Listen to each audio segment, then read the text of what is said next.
ఒక పార్టీలోంచి MP అవ్వాలనుకున్న MLA పక్కదో వెళ్ళిపోయారో ఆ party మునిగిపోయే పార్టీ అని వెళ్ళే వాళ్ళకు కూడా తెలుసండి.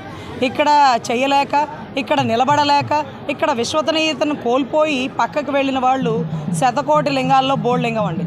ఈరోజు ఒక నేత పక్కకు వెళ్ళాడు అంటే ఎవరు ఆ నేత? ఎవరు ఆ నేత అంటే ఎవరు భిక్షతో బయటకు వచ్చారు? ఈరోజు సుజనా చౌదరి గారు ఏ రోజు ఏదైతే టీడీపీ పార్టీలోంచి బయటకు వచ్చినా చంద్రబాబు గారిని వ్యక్తిగత విమర్శలు, పార్టీ విమర్శలు చేయలే. నాకు నేషనల్ పార్టీలోకి వెళ్ళాలనుకున్నారు, వచ్చారు. ఈరోజు నువ్వు వైసీపీలోకి వెళ్ళాలనుకుంటే వెళ్ళు, ఎందుకలా మొరుగుతున్నావు? ఎక్కడి నుంచి బయటకు వచ్చావు? అన్న పెట్టిన భిక్షతో బయటకు వచ్చిన వాడు నువ్వు.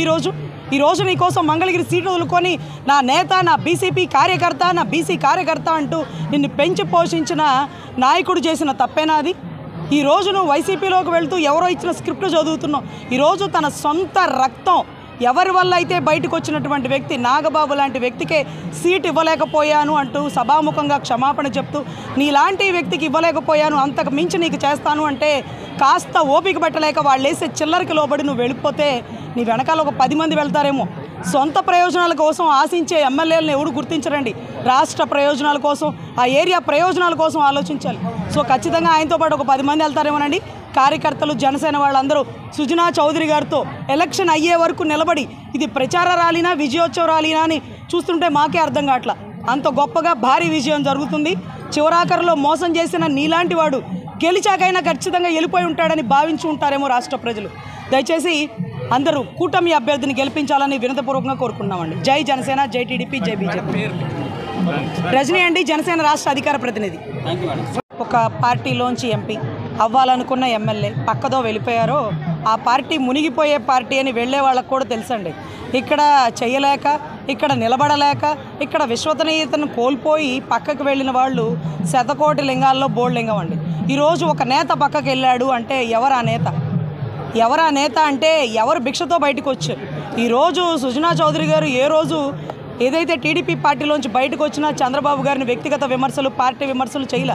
నాకు నేషనల్ పార్టీలోకి వెళ్ళాలనుకున్నారు, వచ్చారు. ఈరోజు నువ్వు వైసీపీలోకి వెళ్ళాలనుకుంటే వెళ్ళు, ఎందుకలా మొరుగుతున్నావు? ఎక్కడి నుంచి బయటకు వచ్చావు?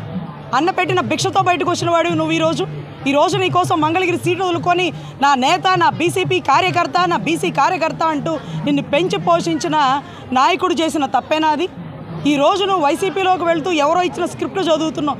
ఈరోజు తన సొంత రక్తం ఎవరి వల్ల అయితే బయటకు వచ్చినటువంటి వ్యక్తి నాగబాబు లాంటి వ్యక్తికే సీట్ ఇవ్వలేకపోయాను అంటూ సభాముఖంగా క్షమాపణ చెప్తూ నీలాంటి వ్యక్తికి ఇవ్వలేకపోయాను, అంతకు మించి నీకు చేస్తాను అంటే కాస్త ఓపిక పెట్టలేక వాళ్ళు వేసే చిల్లరికి లోబడి నువ్వు వెళ్ళిపోతే నీ వెనకాల ఒక 10 మంది వెళ్తారేమో. సొంత ప్రయోజనాల కోసం ఆశించే ఎమ్మెల్యేలను ఎవడు గుర్తించరండి. రాష్ట్ర ప్రయోజనాల కోసం, ఆ ఏరియా ప్రయోజనాల కోసం ఆలోచించాలి.